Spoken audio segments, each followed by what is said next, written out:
Good evening and welcome to this special election 2024 edition of Arizona Horizon. I'm Ted Simons. Tonight, we look at the latest election results along with analysis from our panel of political consultants. Joining us on that panel, political strategist Lorna Ferguson, Jason Barraza, a partner in the consulting firm Veritas, Bob Charles from First Strategic Communications and Public Affairs, and Lorenzo Sierra from Matters of State Strategies. Good to have you all here. Good to see you again. Yeah. What a night, huh?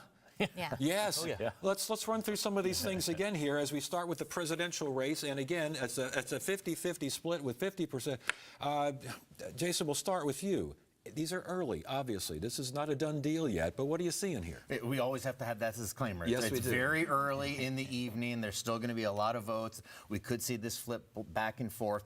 Some people thought that this was going to be a close election, and it turns out that those people were right. This is going to be a nail-biter right up into the end. It's interesting to look at some of the votes that are coming in, but right now, 50-50. Bob, what are you seeing there with those numbers? Look, Trump being ahead when these ballots drop tonight is a great sign for him. Great sign for Republicans statewide mostly. So seeing where he's at right now, we'll get into the Senate race and what that looks like, tells a very different story. But for him, for the presidential, he should be very confident in Arizona right now. Lorenzo, this first batch coming in, the early votes coming in, and it's 50-50. What does that tell you? So we did know that the Republicans had a concerted effort to do more mail ballot than they did in the 2020 election. And I'll look at when you look at my side of town over in the southwest portion of Maricopa County, there were long lines that I've never seen at all of the polling stations in my area. And this is usually where you pad a lot of those Democratic votes. So I think if you're getting a little overconfident at this point, I think let's wait to see some of those West Valley districts or precincts coming in. Lorna, you see any overconfidence? Oh, 100%. I think there's definitely overconfidence. The margin at which Republicans were returning their early ballots, Trump should have been better positioned by this first drop, especially in Maricopa County. Interesting. The fact that Harris, that first drop, she was in the lead, I think should be concerning for Republicans. Yes, there's still outstanding early ballots that have not been tabulated by Maricopa County, but that first drop, I think based off of just the Republican advantage, he should have been up by more in Maricopa County. And Bob, you mentioned the U.S. Senate race would be a different story as far as you're concerned. What's the story? Well, right now, with the numbers looking like they are, Trump has nearly 80,000 more votes than Kari Lake has. I think most of us looking at the Senate race, we all kind of assumed that it was going to be a replay of her gubernatorial race, but this is pretty dramatic how far she's behind. How dramatic is this, Jason? It's very dramatic. When you look at this, the Trump brand seems to be going strong, but those that have adopted the Trump brand down ballot, it is not carrying with them. Yeah, Lorna, agree with that? Oh, 100%. I mean, this race, we all knew going into this, those of us that have been watching this closely, that Rubin was going to pull it off. I think people are stunned by this initial margin, of course. I know Kari Lake was trying to reframe everything the past week, that based on her polling, she was, closing the margin and whatnot. Kari Lake trying to run as Donald Trump does not mean that she's Donald Trump in Arizona, that this race is done. We've seen a lot of candidates around the country try to adopt the Trump persona with one big problem. They're not Donald Trump. Yeah. Only Trump can trump. Yes. So when you see these numbers, Lorenzo, no big shock. I thought it would be a little bit closer. My prediction was about 5% win for Gallego, and he is blowing that out of the water. But if you look at how hard he won, how strategic he was, how disciplined he was, and even not taking the bait during his debate. I have to piggyback on that. It really comes down to candidate quality and candidate messaging. Rubin really has followed what has been successful for Democrats statewide with Katie Hobbs, with Kirsten Sinema years ago, with with U.S. Senator Mark Kelly, is that he ran as a moderate, right? And that's what wins statewide in Arizona. Kari Lake decided to continue the brash Republican Trump brand, which has not been successful the past few election cycles statewide in Arizona. Is that something from the right side of the aisle? Does she have a future in Arizona politics? What do you think, Bob? I sure hope not. It's done. It's there's the saying, third time's a charm. Yeah. Please, no. I think that when you look at how badly you're losing right now and how many votes you're underneath the president, it shouldn't be that dramatic. Let's go to Congressional District 1. Jason, this is an interesting race, and we have some interesting numbers here regarding, again, an incumbent on this one. But the numbers suggest that the incumbent ain't doing all that well. But again, it's early. Again, it's early, and the incumbent, Congressman Schweikert, has been in this position before. In fact, he has been trailing in this race for many days following the election. So this is not necessarily something that's new for him. Obviously, Amish Shaw is winning here, is up in this district. That's a strong place to be. It's a confident place to be.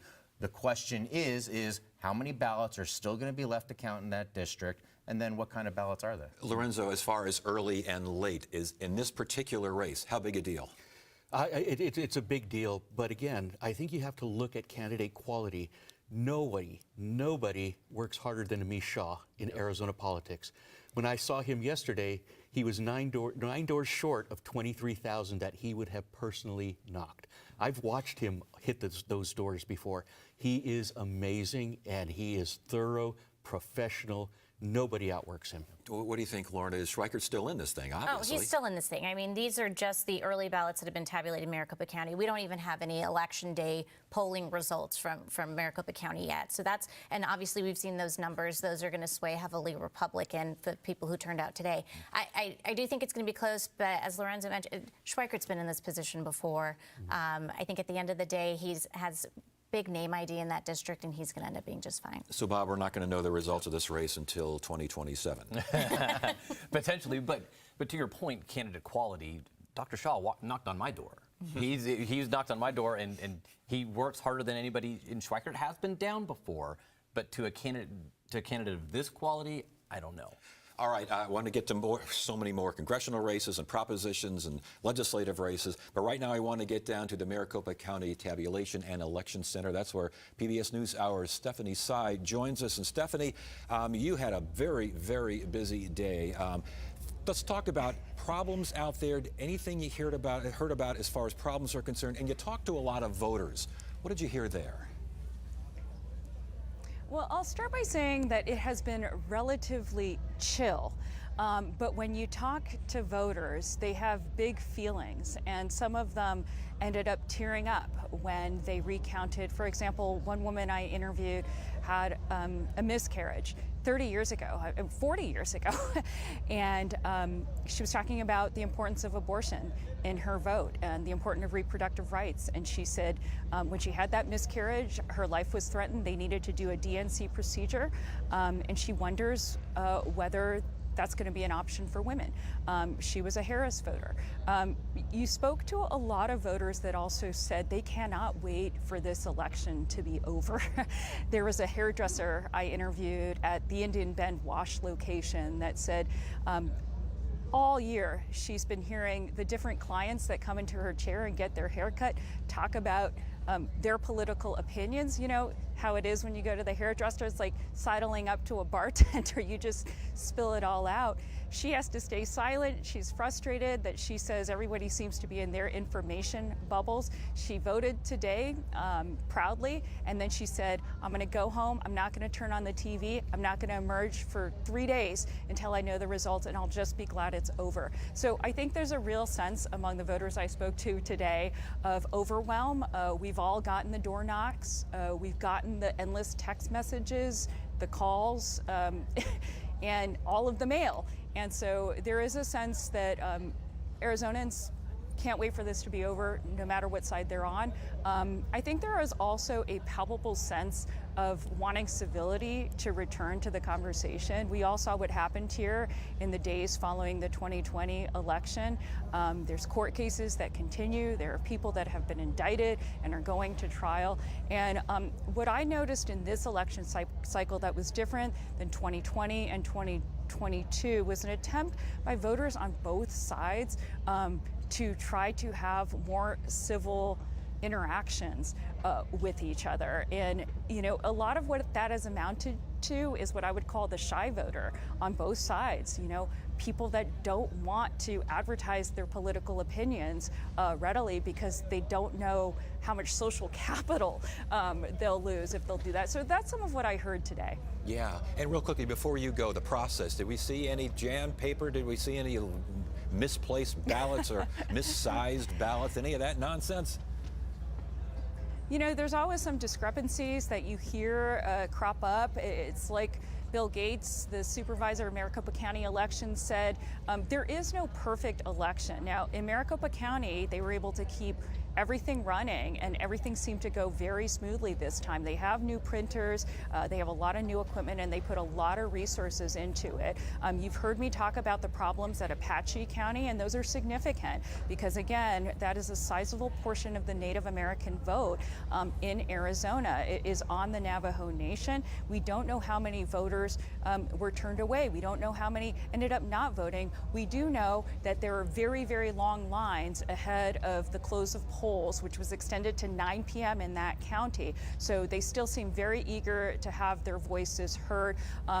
Other than that, there is and we've been cautious about how to report this because there was an FBI warning that came out this morning nationwide about the potential for bomb threats.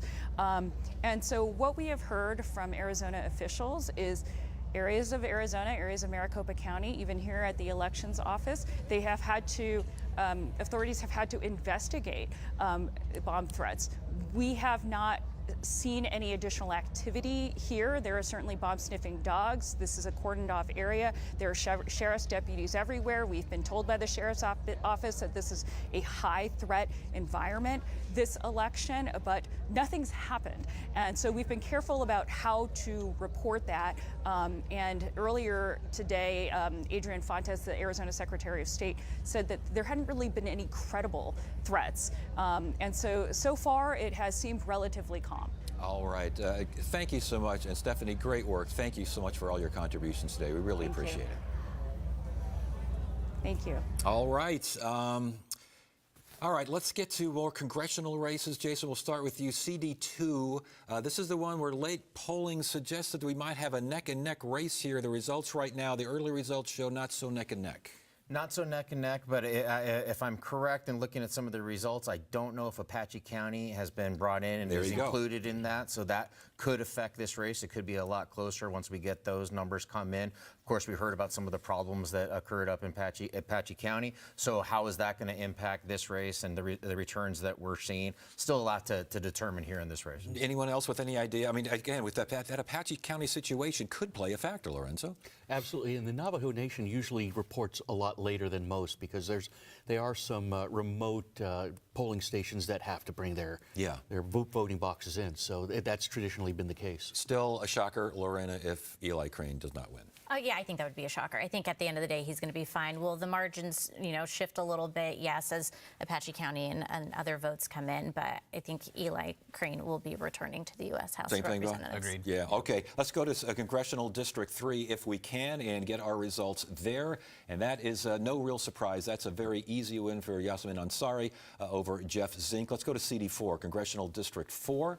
And in that race, Greg Stanton, 13 over Kelly Cooper. Again, that was pretty much predicted, but is that closer than maybe you thought, Bob, or is that just pretty much where it worked? No, yeah. Cooper had run in a similar area before, and so he kind of had some name ID, but where it's going to end up, it's... Okay. Lorenzo, got an idea? Yeah, so at one point, Republicans were saying, whoa, this is now a swing district. And that never materialized. Yeah. On paper, it should be. But again, it comes down to candidate quality. It's something we've talked about in other races. Congressional District 5, can we go to that? That is next up board. And again, what do you say here? He's back. Yeah, that's a safe Republican district. Yeah. Let's go to Congressional District 6. And that's one that I find fascinating. Who wants to take this one? Bob, we'll start with you. Yeah, this one, we were talking in the green room before this, a little shocking. Ciscomani's a great candidate. He works incredibly hard for that district. The voters there elected him last time. This go-round against Ingle, not looking good. And I don't know that this deficit is surmountable. Jason, what's going on here?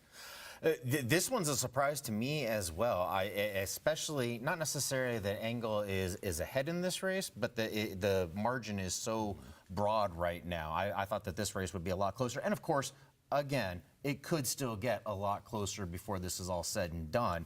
But certainly sitting with over a 20,000 vote advantage right now, that's got to be a very comfortable spot for the Engel campaign. Lorenzo, do we wake up tomorrow morning and see a different race? I don't think so, and I think the choice on the ballot and her position on choice was probably the determining factor in this race. What do you think, Lauren? Yeah, there was a lot of money spent against Juan, which is unfortunate. He is a great. He's a great congressman. He's a great Republican. He's honestly the future of the Republican Party here in Arizona. That's a very tough district. But this is probably not where you want to be sitting right now. And probably, if he loses, not the last we've seen of him. Oh, of course not. He's young and he's well supported in the state. We will see him again. All right, let's go to Congressional District 7. And in this, obviously, it's, Raul Grijalva, the incumbent. Obviously, health problems here, his last race. Lorenzo, this is the last dance for him, is it not? And this is my congressman.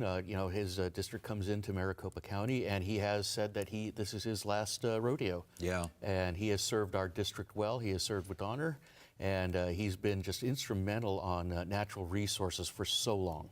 Congressional District 8. Jason, we'll let you handle this one. This was, I'm a little surprised that it's that close. That's where I'm at, too. I would think that this one would be running away for Hamadeh a little bit more than it is right now. So that's a little bit of concern. I don't think that this is going to be one where Whitten is going to have a shot at bringing back, but it certainly is a lot closer than we thought it would be. All right, Congressional District 9, the last update that we have, and Kwesi Smith, good candidate, Paul Gosar, incumbent, and very, very Republican district, Bob. I mean, that's... Yeah, it didn't matter who Gosar necessarily ran against. He's going to win that one. All right, let's get to propositions here, and let's get to a couple of biggies. Prop 139, that is the right to abortion. And all right, Lorna, 63% yes early on. Surprised? No, not surprised at all. We saw all the initial polling leading up to this that it was in the high 60s. There's been obviously a lot of conversation about the abortion topic for the past few years, and the fact that this was a voter-led initiative and there was a lot of momentum and buildup by the community. This is not surprising, this margin. Lorenzo, this margin is so high you have to wonder if folks went to the polls for that reason. Did it have coattails? Hopefully it does. This would have passed in Florida. Florida has that 60% threshold. This would have passed easily in Florida. And I think that shows just how conscientious a lot of our female voters were. And I think just probably all voters in general saw this as the right thing to do. I think that I was in the House when we fought that 15-week abortion ban.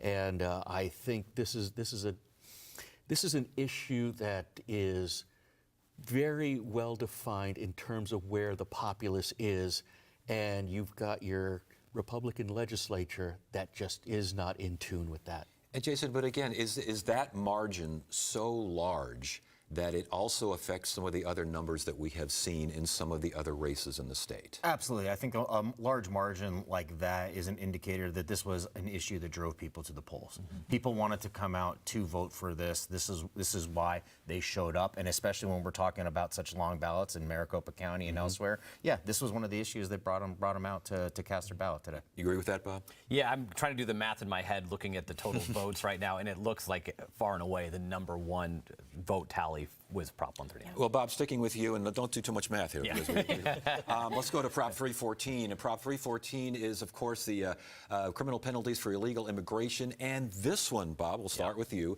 This one is winning big time. This one was an easy one to message. When you're talking immigration, when you're talking border in Arizona, the plurality of voters, every poll you take, whether it's Republican, Democrat, or Independent, that's one of their top 3 issues. Yeah, but Lorna, 61%, holy cow, that's a lot. Yeah, it is a lot. But again, not surprising. There was a lot of talk when this was being debated at the legislature, because this was something that was preferred by the Republican legislature. that this was going to be the next SB 1070, and a lot of the opposition groups were trying to frame it that way. That didn't really come to fruition from an opposition standpoint. And when you read the ballot language, and you're talking about fentanyl, and you're talking about criminal activity coming across the border, hands down, Republican, Democrat, Independent, people support that. Why didn't the SB 1070 argument, and let's not go to all the things that we heard, that doesn't look like it's resonated very well. Right, and if you look at how some of the people ran this year, Gallego mentioned the border, Shaw mentioned the border. You had Democratic candidates who were doing very well that had the border as part of their platform. I think we need to be realistic about what's happening at the southern border, and that I think people do want a little bit more security there than what we've had over the past couple of years. And Jason, same question to you that I asked last time. Did this have coattails to it? I don't know so much if this had coattails to it, especially what we're seeing with some of the other races with Republicans along the way. I would think that there'd be a much stronger showing with Republicans based on just this vote right here. So I don't know if the coattails are very long. But again, it's an important issue here in Arizona. It's an important issue nationwide. So it's something that is driving people to the polls. Yeah, and that's not going anywhere. It's 61%, even with this this early count. I want to go to Prop 140 and Prop 133. We'll start with Prop 140, and this one eliminates partisan primaries. And we got a bunch of folks here who are political operatives and probably love the idea of partisanship. Bob, this 59%? This one, it was a very confusing one for voters. If you would go out and talk to the average person about this, they didn't know what their yes or no vote meant. And so when you get somebody in the ballot box, that way you also had both parties opposing. That doesn't help. So when people don't know about something, they look at what their ticket says from their party and they say, all right, I'm going to end there. Is that what you saw, Jason? In such a partisan world that we live in, with both parties opposing it, it's going to be hard to get this one through the finish line. What do you think, Lorenzo? Right, then you had the caveat where the legislature was going to determine the final bits of ruling on this, and I think it was just too much. I'm surprised it's losing by this much. I think the concept, I think people want to see good candidates up and down the ballot, and this just didn't get it done. Lorna, are we going to see this effort? We've seen this effort before. It's lost before. It looks like it's going to lose again. Are we going to see this again? I think we will see it again in the future. Next election cycle, probably not. At least they're getting the conversation started again in Arizona. We have to remember, given the opposition from both the Democrat and Republican parties, and similar like-minded groups, they went through a lot of litigation, and so there was a lot of questions if this was even going to be on the ballot, and if it was on the ballot, if those votes were going to count. So the proponents of this measure didn't have that much time to launch a really robust campaign. And I also think with so much other noise between abortion and immigration and a U.S. Senate race and a presidential race in Arizona, talking about that this didn't really bubble up to the top of voters' minds of something that they cared about. And I believe, do we have Prop 133 up here as well? There we go. That requires partisan primaries, and are we getting this right? This one lost too, Lorenzo. What's happening out there? I think the two competing propositions were confusing, and I think that just came down to, hey, if I'm not even sure what I'm voting for, I'm voting no. Yeah. Jason? Yeah, this is one of the ones of a handful of ones that didn't really have a lot of people talking about it. If nobody's talking about it, the voters are just going to say no. But you don't want partisan primaries. You do want to. How do we make sense of this, Jason? It's just I don't know what it means. I'm voting no. Well, yes. And that's 100%. Where the sense is right there. And that's it. That's it. All right, let's keep it moving here. The tip 138 is this tipping measure, and I think people were confused about this. I was confused about this until we had a show on it, and holy smokes, did that go down big. Bob, is that a surprise? Because there was a real push by the restaurant industry to get this done. Yeah, shocked. When you saw the proponents who were behind this and the money they put behind it, you would think, but then when you look at that ballot language, it goes back to the average voter who doesn't really do all that research that all of us here would do. They just go, okay, wait, let me see this language. I'm not sure. Tipped workers, I want to protect them. Boom. They don't. It's an easier one to just say, no, I don't like the way this looks. Jason, is it another example of make it clear, make it simple? Keep it simple, right? Yes. I mean, that's what the voters need. The ballot language could have been confusing for them. I think in any measure where you're talking about reducing somebody's wages across the board, the public is just going to say, no, not right now. Did you understand this one, Lorenzo? Yeah, I did, but obviously, this is what we do. Yeah. And on a two-page ballot, I can't imagine people just wanting to do all the research on this one. Yeah, I should have talked to you when I was trying to figure out what you meant. Let's go to judges. Prop 137, I believe, is next up. Is it not? Remove judicial term limits and retention elections. No, Bob, no, and a resounding no. Yeah, I think people still want to have a say-so, even if when they are doing their ballot, they have 50 judges and they're not sure where or when or how to judge them. They still want to have their say-so. They want to have their say-so, and yet, Lorna, with the 2 Supreme Court justices, they said, okay. Yeah, exactly. I mean, it's this, like we were talking about, do you want partisan primaries or do you not? I mean, one, it was probably confusing for folks, and two, voters in Arizona don't like it when something's taken away from them, right? And so we've seen that with other similar measures, and so no, they don't want that taken away from them, even though I agree with Bob, most people are like, why do I have to vote on all these judges when they see the long list on their ballot? But they like to be able to pick and choose if they participate or not. Yeah, so it makes sense to a certain degree, Lorenzo, that people would say, don't take this away, but by the way, don't take away those judges. Self-determination is one of the greatest things we have in this country, and this was taking a little bit of that away. What do you think, Jason? I think it could have had a shot if the ballot language said a yes vote means you don't ever have to vote on judges again. That would have probably carried it across the finish line. No, that's a very good point, because I did explain this to some family members and friends, and they're like, okay, if I vote, what does it mean? I'm like, well, you won't have all of these on your ballot anymore. Yes. Unless it's somebody who's committed a crime or or whatever. So next election cycle, we can prepare to see this one again.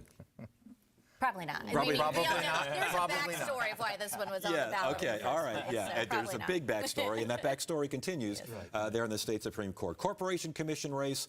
Let's get that one up there if we can and see that one. Okay, what do we know about the Corporation Commission race? Who's winning and why are they? Well, we'll start with you.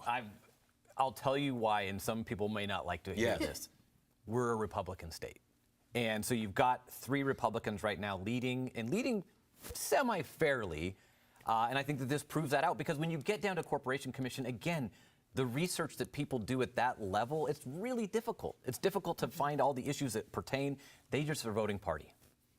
Is it becoming a treasurer's office kind of situation where you don't know, let's let the Republican take care of our money? Well, I do agree with Bob that when you start looking at these down ballot races that don't get as much attention, people go back to their political home, right? And so if you're either a registered Republican or an independent that leans Republican, that's who you're going to vote for. And so you're starting to see that with the Corporation Commission race. You used to see this with other statewide races. Candidate quality issues have changed that in the past few years. But you had a solid Republican slate, not a lot of controversy, just sticking to the corporate. And a lot of people don't know what the Corporation Commission does, in all honesty. So again, they just go and they vote party line. Jason, you surprised by this, though? I mean, the corporation, it's pretty important, and if you have an energy bill, and we all do, and they're all big, and a lot of people are complaining about it, where's it happening? Incredibly important part of our government. In some instances, some people have made an argument that one of the most important parts of our government is the Corporation Commission, so it should be something that we're paying close attention to. But I agree. This is down ballot, and I think a lot of people are confused at what these individuals do, what they're responsible for, so they go home to where their own party registration is. I actually expected this race to be a little bit broader advantage to the Republicans. I think it's a little bit closer than what I had initially thought it would be. A casualty of a long ballot, Lorenzo? A casualty of a long ballot, and plus it's really hard to raise money for this. That's why you see most of the people running as a clean election candidate on this. It's just a really hard race to raise money for. Interesting. Let's get to some county races if we can. And Bob, we'll start with you on the county recorder. And that race, of course, has a Democrat, Tim Stringham, running against Republican Justin Heap. This is because the Republican Justin Heap knocked out the incumbent, and we have got a very, very close race. Yeah, I think that when you look at Maricopa County, the Republicans did a really good job registering new voters and had a plurality that they won in Maricopa. But this one also came out of a very bruising primary for Heap. So what I think we might be seeing here is potentially kind of what you might see when we had the sheriff's races, where you had a Republican who kind of went through something bruising and then the Democrat won. So where we're at right now, this one's still too close to call. But I think that's why you're seeing Heap behind. I was going to say, Stringham got a lot of help, Lorna, from a lot of folks, including the Republican incumbent. Yeah, the Republican incumbent, and I think you'll see the Republicans that were actually paying attention to the primary between Heap and Richer. There was no way they were going to support Justin Heap in this general, right?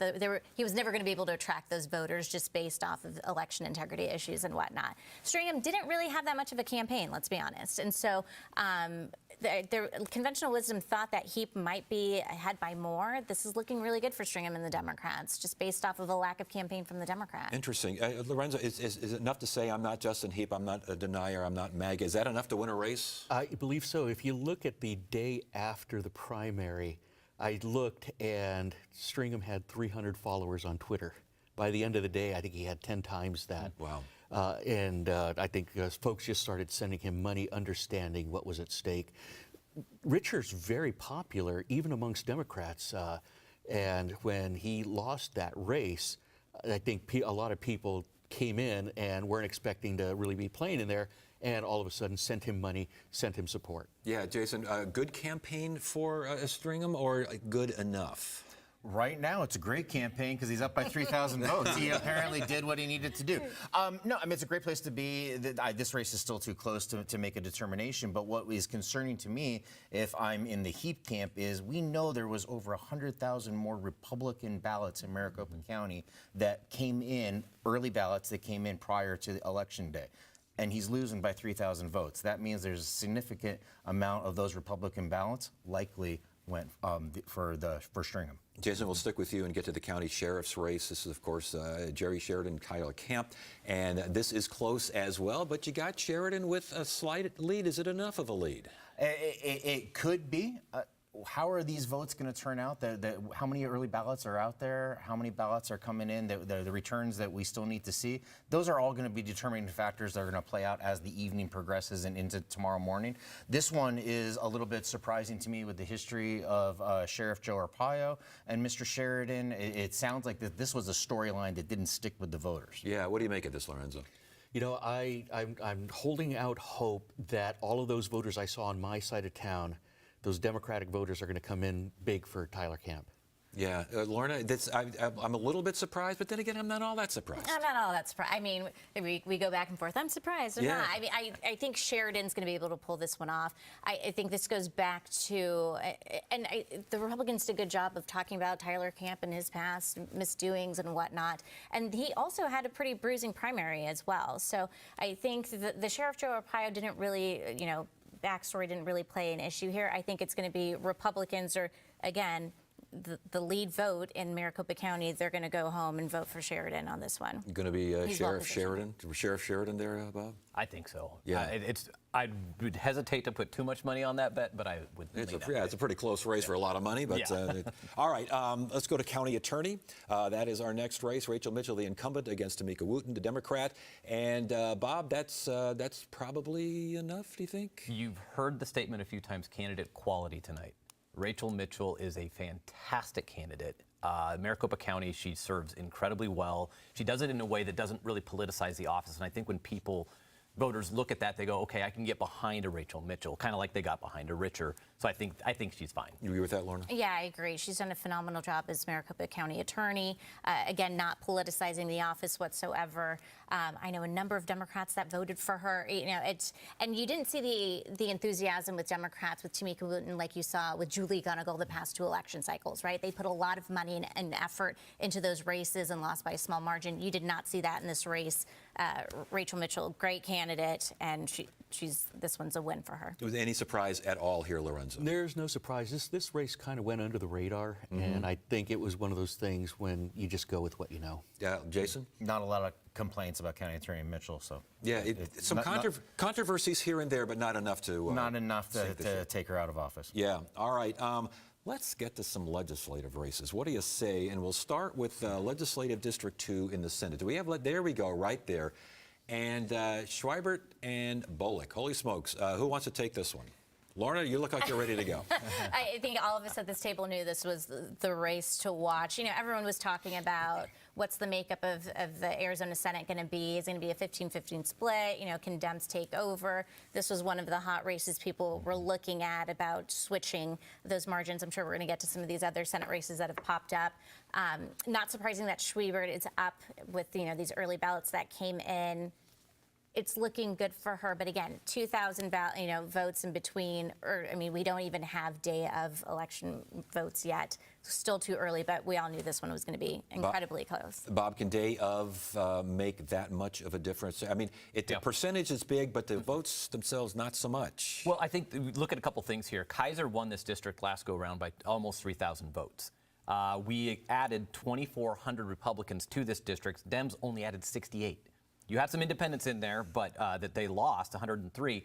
I think when it comes down to the final tabulation, I think Bullock pulls ahead by just a little. Really? So you see a horse? Okay, Lorenzo, we could wake up tomorrow or maybe the next day and find a whole different result here.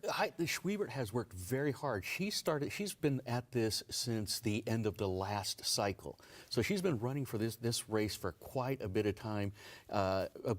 According to her, I talked to her yesterday, they've knocked 130,000 doors between her and her team. So they've put in the hard work to that. I think they can hold it.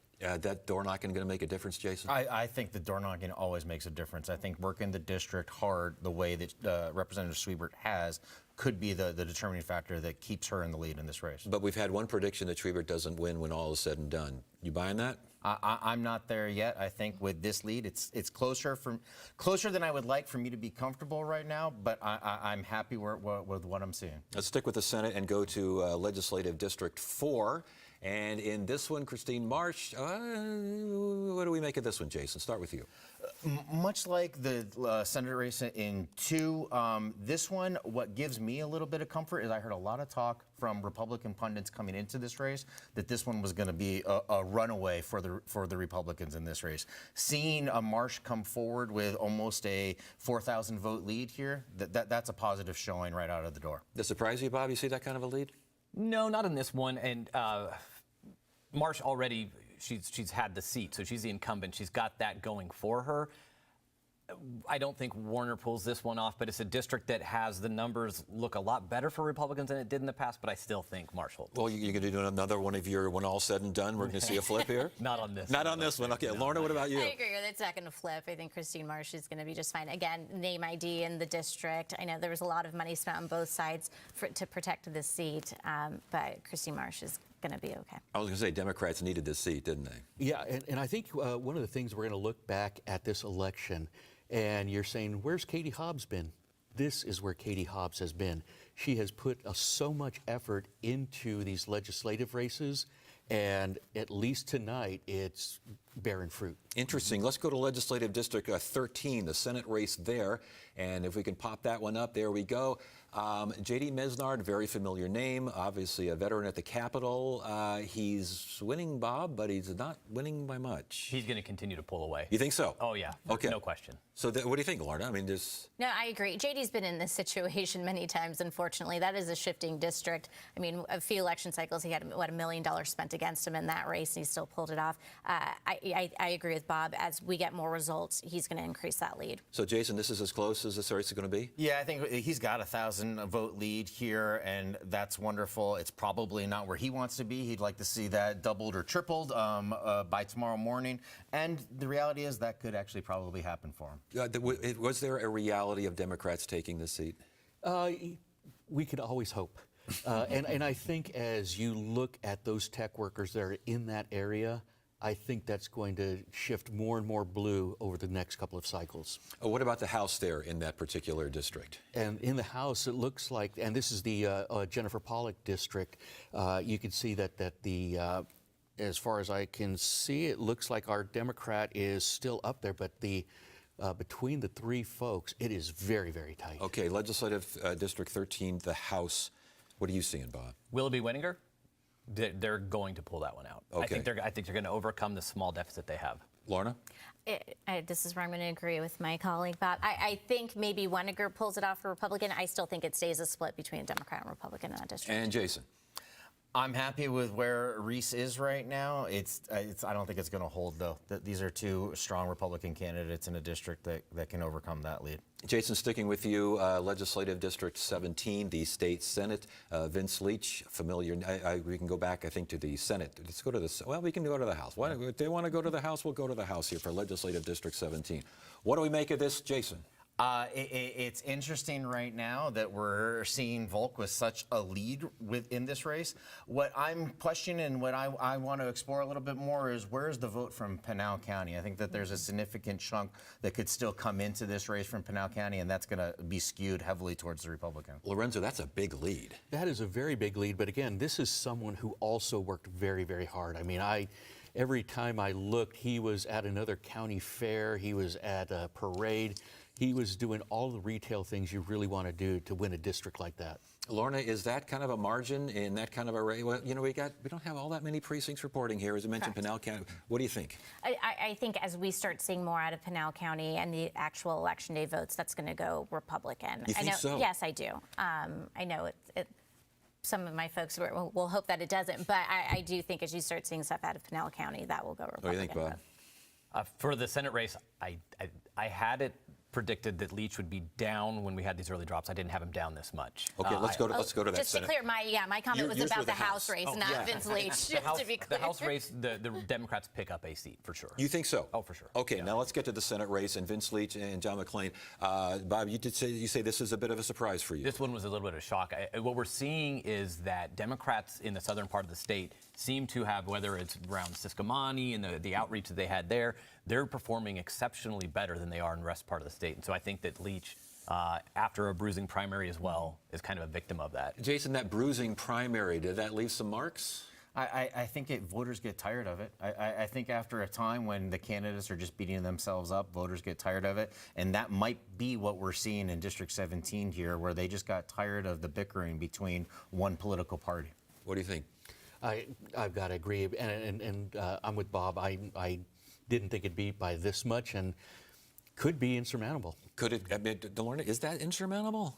Yeah, I do. I think at the end of the day, it's going to end up being insurmountable. I mean, he'd had a bruising primary. He spent a lot of his resources in the primary, and you didn't see really a lot of Republican kumbaya after that primary leading into this general, which is problematic when you're looking at a district that's potentially this tight.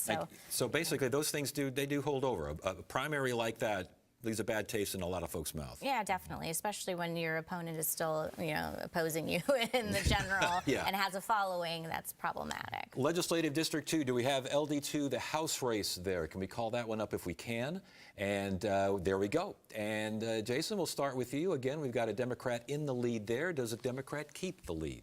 In this one, I think it does. And this is one of the reasons why I think on the Senate side of this race that I'm still pretty bullish about it, because I think that this is showing that there's strong Democratic movement in the district, and I think that it'll hold through. Okay, we kind of talked about this before, but Lorenzo, this is Schwiebert's old seat, so I believe it holds. Okay, Lorna, same thing. I agree. Bob? Yep. All right, how about the House? Do we have the House? I'm sorry, we had the House. Let's go to, if we can go to LD4, the House and Legislative District for debate. There we go. And there we go. Interesting numbers here, Bob. Matt Gress, what's going on there? Again, when we talk about people that work hard in their district, he works incredibly hard. I think he ends up pulling this out, but we end up having a Butler-Gress back to the House. Lorna? I agree, Butler-Gress. This is when as you start seeing more votes trickle out of Maricopa County, you're going to see numbers shift back and forth as different waves of votes come up. But Matt Gress works really hard, and I think it's going to stay a Republican-Democrat split. So things change a little bit, Lorenzo, but not too much? Not too much. Kelly Butler's always been very, very popular in that area. She's always been a top vote getter anytime she's run, and I don't think anyone's going to catch her. I'll be interested to see how it's going to go between second and third. What do you make of it, Jason? You can't be comfortable if you're Representative Gress right now because, I mean, obviously this is not looking positive. You want to be in the lead. Will he have enough to overcome? Well, we're hearing that he works hard. Gresham works hard as well. And she's been out working this district as well. And Democrats have been pouring resources in here. So this could hold as we go forward. Legislative District 9. Let's go to the House race there if we can. And Jason, we'll stick with you. What are you seeing here? I'm feeling pretty good in this district right here. Again, I think that we might be seeing a victim here on the Republican side of a lot of party infighting amongst their own candidates, and that has opened the door for the incumbents to just kind of easily move forward. Bob, explain the party infighting. What's going on here? Barbara Mendoza they've had some issues apparently getting along too well, and so when you're running in a district that already leans Democrat, the strategy of potentially being a single shot may have been worked its way in here, and both of them wanting to be single shotted, that kind of lends itself to some infighting. What do you think, Laura? Yeah, I think this is a district that after redistricting is now, swaying heavily, not heavily Democrat, but Democrat. If it was a different kind of Republican, maybe single shot, they could have picked up a seat there. But based on what we're seeing so far, those two Democrats are going to go back to the House. All right, legislative district. We have legislative district 23 and the House race there. There we go. Now we got some names that make some. Well, do we have that? We got names are kind of messed up there. Pena, but Let's not worry too much about the names. Let's talk about the results. And Jason, we'll talk with you. Start with you. Legislative District 23 in the House. What are you seeing? Well, this is one of the few districts in Arizona that currently has a split representation, and it looks like that's going to be the case going forward. It's a consistent thorn, in my opinion, in the Democrat side, because this is a district where I think most Democrats feel they should be winning both seats in the House. Yeah. Absolutely. It started with Joel John winning a couple of years back, and then Pena keeping that seat. But there really isn't a reason that shouldn't be both of these Democratic seats. What do you think, Lorna? I mean, big success for Republicans, and I think it's going to hold. This was a big shock the last election cycle. I mean, when everybody was, talking about what's going to be the makeup of the legislature, and we're looking at, Republican and Dem numbers, this race was kind of off the radar, and this was a pickup for Republicans, and so they're going to be able to continue that momentum. And I agree with Jason; it's a thorn in Democrats' side, because this should definitely be a solid district for them. Well, let's talk about the balance of power. From what you've seen tonight, obviously, it's early. We need to emphasize that. And Bob, as you so boldly mentioned, some of these things are probably going to change. Yeah. What do we see as far as numbers at the Capitol, House, and Senate? Well, I think on the House, Republicans retain. I've got their number at 31-32 potentially. On the Senate side, Leach is going to lose potentially, very likely. And then if we have Bullock pick it up, we have it split. But I don't know. I defer to the rest of the panel on how that plays out. What do you think, Laura? There's a lot of different scenarios being played out right now in number crunching. And again, it's still too early. I agree the House stays Republican by the margin, and which seat swap, because you're seeing where Republicans can pick up, they're potentially going to lose to a Democrat in another district. The Senate is the big story of the night, with the potential of it going Democrat. Really? I think a lot of people were going in tonight, with the expectation that would be a 15-15 split with some of these, contested races. The Vince Leach race really throws a wrench into things for Republicans, and so it could potentially go Democrat. If these numbers hold, Lorenzo, you ready for a Democratic Senate? That would be interesting, because now I think Bob's right on the House. I think that's going to be best case scenario for Democrats is going to be a 30-30 House, probably a 16-14 Democratic Senate. And then you've got the ninth floor with the Democrat. This would be a dynamic we've not had since the 1960s. Yeah, are we ready for that, Jason? I know I certainly am. I don't know if all my colleagues on this panel would be ready for that. But hey, look, if these numbers hold, I think the Democrats are in a great position to take both the Senate and the House. That's if the numbers hold. And, as the clock is ticking, we could see significant changes when we wake up in the morning. If the numbers don't hold, if there's a massive switch, not even so massive, but enough of a significant, substantial movement, Republican or Democrat, Bob, which way does it go? If there's a substantial move, well, the big shock would be if the Democrats actually took power and it wasn't 15-15 in the Senate. That would be a big shift that people did not expect. We always kind of expected for the last year or so the Republicans would keep the House.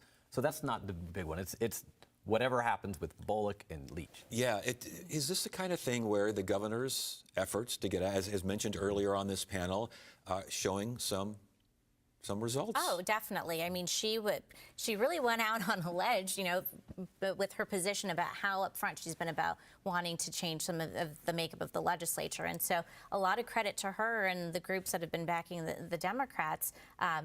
It makes it a lot easier for people to kind of join this coalition effort when, your party leader is leading it. So. Yeah. Obviously, Democrats quite pleased with the efforts of the governor. Absolutely. And again, I think a lot of this went under the radar with this presidential race, with this Senate race, and everything that was on the ballot.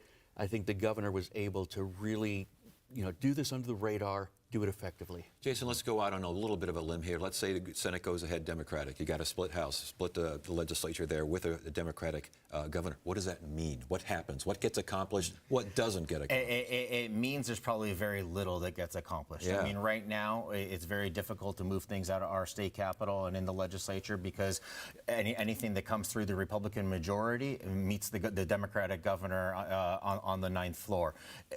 That doesn't change if one of these bodies is Democrat-Republican. Now they're just running into each other sooner than it actually probably helps the governor because she's not having to deal with a bunch of the Republican items that are being sent up to her desk. Does it mean fewer referrals to the ballot? Do we get a shorter ballot next time? Fewer vetoes. Those aren't gonna be making it up there. Yeah. Fewer stuff done, I guess. Hey, speaking of the governor, Prop 135, we haven't talked about that one yet. Let's see if we can go ahead and take a look at that. Ends a state of emergency 30 days after it is declared, unless extended by the state legislature. We know what this is all about, and apparently, Lorna, voters did too. Apparently. You know, it's interesting when you look at the governor in Arizona, when you compare the governors to other states, don't really carry that much power, right? And people don't really like giving more power to the legislature. And so I think that's probably what they saw, is that you're giving more power to the legislature, or they were just really confused. We've talked about that. If they don't fully understand what this means, why am I going to vote for it? And this was, Jason, this was something that the legislature just basically said, we don't like the idea of the masks, and we don't like this and then We've been hearing about the masks and the executive emergency authority for years now. This was another attack on the executive to try to limit what the executive can do with their powers. I think in the end, the voting public just knows somebody's got to be responsible, and somebody's got to make the call. You might not agree with it, but when there's an emergency, somebody's got to be able to make that decision. And Bob, that would probably be something that a lot of Republicans would agree with. Yeah, I think both Jason and Lorna said it very well. There has to be an executive power that says, hey, I got to be the adult in the room. But there also, I think voters were looking at this and saying, I like my legislator. I don't know if I like the legislature making these decisions for me. And so I think you had kind of that situation going on here. I'll say I was in the legislature when they tried to do this legislatively. And I voted no, saying, I know these knuckleheads. I don't want them in charge. Yes, knowledge. Of course, home field knowledge there. All right, let's kind of wrap things. We got some time left here, but I want to kind of move ahead. Oh, wait a second. Well, you got another proposition we want to talk about. Prop 134, this modifies the initiative. And this is the signature requirements that basically say, the lawmakers, we're not happy, Lorna, with you people out there putting things on the ballot on your own. Yeah, and again, with the poor voters, I mean, there's so many issues that they were faced into, some of them so wonky, right? The five of us can talk about this all day and understand, what it actually means. For a voter to see this on the ballot and talking about X amount of, signatures from this place and this, that, and the other, it just ends up being confusing. I think this is a product of, I don't understand it, so I'm voting no. Is it Bob, could this be something that could be put on in the future where there's not so much else on the ballot and maybe explained better? Yeah. Any time that you can put some money behind something and explain it better, have a better language on the ballot, absolutely. But anytime a voter goes into the ballot box and they don't understand the proposition, they're a likely no, and this is what happened. This is kind of like, wasn't this the Electoral College version of signature requirement? Isn't that, Lorenzo, what we're talking about here? No, this was the Citizens Initiative was written into the original Constitution of Arizona. One of the base things that we have as a state, and it's been around since as long as we've been a state. I don't think it's going anywhere. Hey, Jason, shouldn't lawmakers kind of get the message that voters don't want to be told, we don't think you need this much power? This is one of the few powers that citizens have as far as legislating from the ballot. They can do that. Will this be back? I think this will be back because as long as one side is utilizing the citizen initiative process to move forward their agenda, the other side is going to continue to try to bring this forward. All right, I want to get back to the presidential race because we've just heard that the New York Times has called Georgia for Donald Trump. With that in mind, and again, Arizona, we're 51% precincts reporting now, and Donald Trump does have a slight lead here. This obviously has a long way to go, but that Georgia, Bob, that Georgia result, that's a biggie. He needed it. Yeah. He shouldn't say he needed it, but to feel good ending tonight, he needed to have Georgia. Pennsylvania's going to be a huge one. Arizona's still going to be somewhat of in play, but Georgia, that's a big one for him. Yeah, and as far as Arizona, does that Lorna, does that make Arizona more important, less important? What does it do to us? Probably puts more attention on Arizona. But what's new, right? There's been a lot of attention on Arizona in the past few years. Yeah, definitely. I mean, more attention on Arizona for the Harris campaign. I mean, Yes. they really have to pull it off in Arizona. Lorenzo, the calling Georgia for Trump, and we got Trump with a slight lead here in Arizona. Is that the story of the night? Is that... Oh, that's got to be because, going into tonight, it looked like all the momentum was heading in Harris's way. And you looked at some of these last Trump rallies, and he's rambling, and people are leaving and yawning, and it looked like this was just a, sputtering to the end. And to have it where it is a little bit shocking. Jason, from the left side of the aisle, what do you think? Well, certainly Georgia being called for the Trump campaign, it eliminates multiple pathways that the Harris campaign was looking at to get to 270. What's that mean? That means Arizona and the remaining states that are still on the board become that much more important because all of those pathways that involve Georgia are now closed to the Harris campaign. We got a few minutes left here. Let's talk about the big story of the night. What do we take from tonight? Bob, we'll start with you. I think what you take from the night, we all said it multiple times, candidate quality. It matters to Arizonans. If you look at the numbers, they bear out this is a Republican state. The Corporation Commission kind of piggybacks to prove that.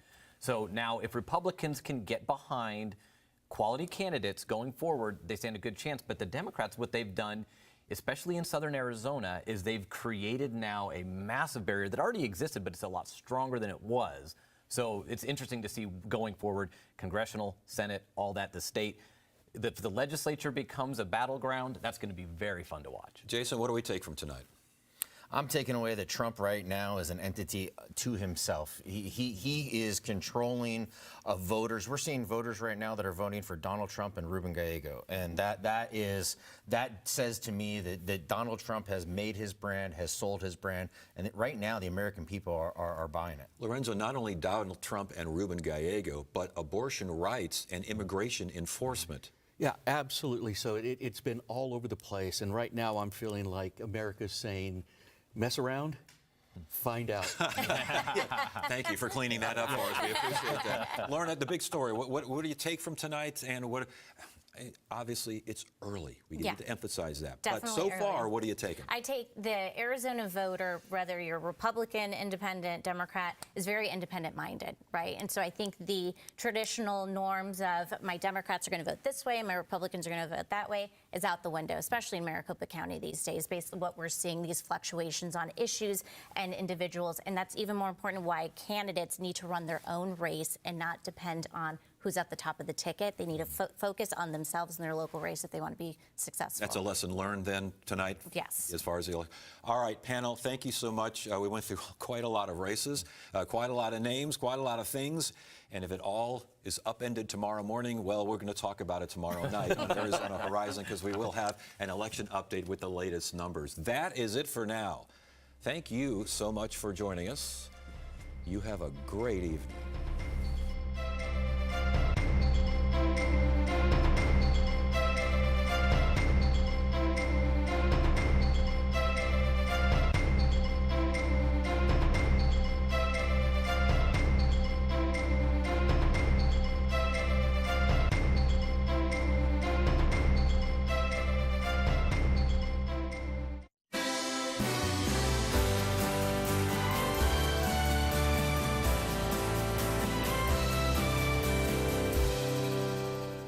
But we're going to continue our coverage